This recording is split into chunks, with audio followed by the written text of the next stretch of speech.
If you're an American in the sandwich years thinking about moving abroad, you already know there are a lot of moving parts. But if you're bringing a pet with you, that adds a whole new level of complexity. I'm Darian, an American who moved to the Netherlands with my 40-pound dog, and this is part 28 of 31 things Americans should consider if they're planning a move abroad.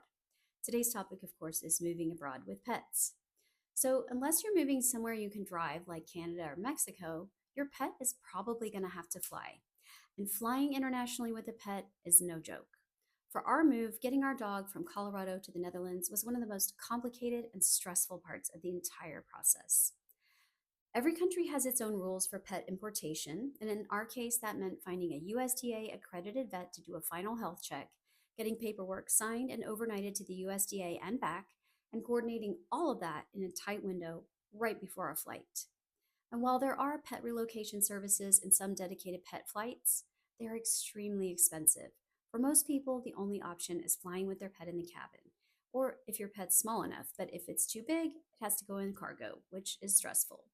When you land, the challenges don't stop. Pet friendly housing can be difficult to find, whether it's a short or long term stay.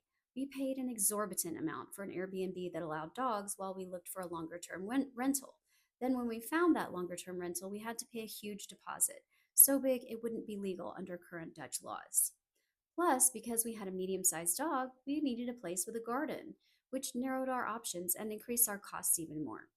If you have more than one pet, expect it to be exponentially harder, especially if you have very large dogs. And then come the everyday logistics, finding a vet who speaks English until you can learn the language, figuring out where your dog is allowed off leash, deciphering pet food labels in another language. It all takes time, energy, and patience. None of this is to say that moving abroad with a pet isn't doable, just that it's not as simple as packing an extra suitcase. And of course, most of us wouldn't even consider leaving our pets behind. Having your beloved pet to cuddle can be one of the greatest comforts during an unstable time of moving, especially if you have kids.